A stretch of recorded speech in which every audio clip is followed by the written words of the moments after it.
Welcome, everyone. My name is Doug Stampley, and I am the client care specialist here at Healing Families. And I have a very special guest with me today, Beth Fischer. Hello, Beth. How are you doing today? I'm great, Doug. How are you doing? Thank you so much for being here with me. I'm doing great. And I'm so excited because January 14th, people have been asking for so long, Beth, when are you coming out with your book? When are you coming out with the book? It's going to be released. Kindle version is coming out on January 14th.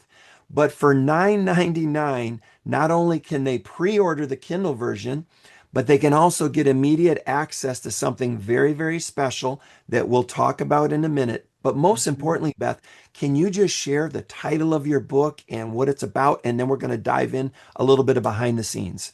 Absolutely. So the title of the book is On the Other Side of Pain: Healing After Betrayal. And this book is literally what I wish I would have had when I was going through this because I knew nothing. I knew nothing about betrayal trauma. I knew nothing about what healing looks like for me or even for my husband at the time. I was stuck in this land of just watching all this piecemeal stuff, right? Like these 5-minute YouTube videos and 2-minute blurbs on Instagram, and then reading these blogs and articles, right? It was like all this piecemeal stuff. There was nothing like all in one place. Like, here's the roadmap, Yep. here's the path. So that's what I've been working on for over a year now. And the culmination of that is this book. It's putting everything in one place. Betrayed partners, unfaithful partners, it's all here. The path to healing, getting to the other side of this, is all in this book. So I'm so excited to share a little blurb about it today. And Beth, I'm so excited too. And as you were just talking about that, I was like, I had this pop into my head. If you have ever felt stuck, if you're listening right now and you've ever had that feeling of stuckness, this book is the antidote to stuckness because it really is the step-by-step plan and here's what to do next kind of thing. So I just Mm-hmm. love this. So we've been talking about the book and it's broken up into 5 parts. Part Mm-hmm. one is all about understanding betrayal trauma and really having that foundational understanding of what are we really dealing with here and why are we feeling the way we're feeling from a neuroscience-based perspective, correct? Correct. Yep. A trauma informed lens. Mm-hmm. Right, trauma-informed lens. And so that leads us to part two, which is putting the right processes in place for true healing. And so we've Mm-hmm. been kind of breaking the book down chapter by chapter. You know, we talked in this part, we talked about the 5 pieces of the betrayal trauma healing method that you created that did not exist before you created it.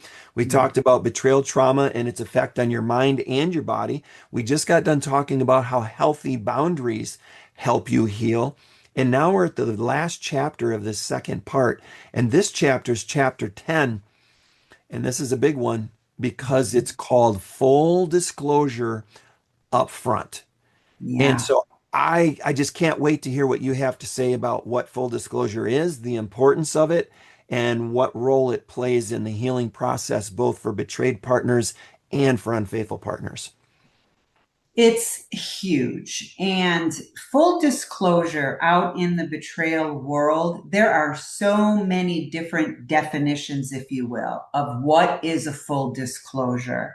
Now, what's interesting about this chapter is one of the people, you have people that pre-read your book and they kind of Hmm. give you feedback, right? They're like, Yep. why did you put this chapter in this section, right? And there's two reasons for it. One reason is betrayed partners, and the other reason is the unfaithful partners. So, what do I mean by that? Full disclosure is telling the whole story, it's getting the whole truth out there. And there's a specific way that that needs to happen to keep both the betrayed and the unfaithful partner kind of on the right healing track. The details, there's some details that need to go in a disclosure, some details that don't need to go into the full disclosure. um, but regardless of the details within the disclosure, this process has to happen. There is no healing, there is no reconciliation without full disclosure. The reason is, again, twofold, right? Betrayed partners need the truth. Mm, And you and I talked when we did one of the other chapters about how betrayal changes your past hmm. and how traumatizing that is to the mind of the betrayed partner. To literally be told information, and then that information changes who you thought you were married to. It changes what you thought your marriage was. It Hmm. changed who you thought you were. Like, was I duped? How could I be? How did I not see this? Right. There's so much confusion, right? That betrayal kind of brings into the betrayed partner's world. Having a full disclosure kind of puts those pieces together so that the Mhm. betrayed partner's brain can actually process Yeah. what has happened. Otherwise, they stay stuck. They stay stuck in confusion because they don't know the truth.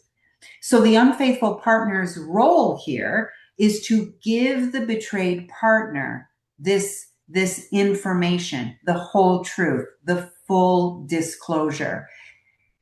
I didn't have that luxury, if you will, in my marriage. My husband decided to trickle the truth out. We call it trickle truth for a Mhm. reason. They give little bits of information. Every time new information is given, the betrayed partner goes into a completely new trauma state. Mm. We call this trauma stacking. Again, this stuff isn't talked about in marriage counseling. I had a marriage counselor tell me literally that I had enough of the story and I should be able to move on. And Mm. at that point in my relationship with my husband, I had only had half the story. There were Mm. still other people that I had no clue about. And this counselor was telling me that I had enough and I should just move on now. Wow. Yeah, that is so traumatizing That right. for That just betrayed adds partners. trauma to more trauma Right, and yeah. right. So betrayed partners, they need that. They absolutely need the whole truth. For the unfaithful partners, they can't heal if they're still keeping secrets. They can't because every time, the betrayed partner's gut instinct is going off, like, I think there's more, and this detail doesn't make sense, and you said this, but your receipt shows that, right? The betrayed partners are stuck in this detective mode, and Hmm. they kind of know there's more to the story, but they don't have the proof. So they're asking questions all the time. Hmm. Well, if the unfaithful partner is still keeping secrets, those questions are going to put them into a trauma state, a dysregulated state. And it usually comes out as anger, frustration.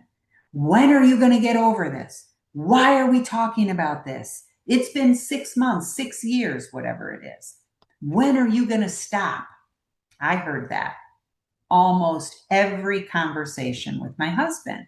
So, this full disclosure is so important because betrayed partners need the information so that their brain can process, and the unfaithful partner needs to get this whole truth out so that they can heal from the shame, so that they can get rid of that anger and defensiveness. Because that anger and defensiveness is coming because they know they're still lying.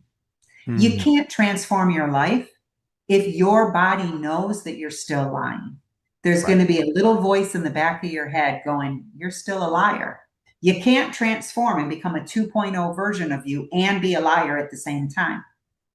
Yeah.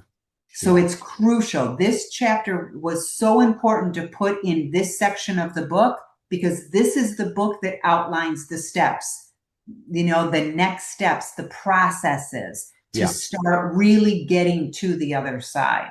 So that's why it's in this section of the book. Can't heal without full disclosure.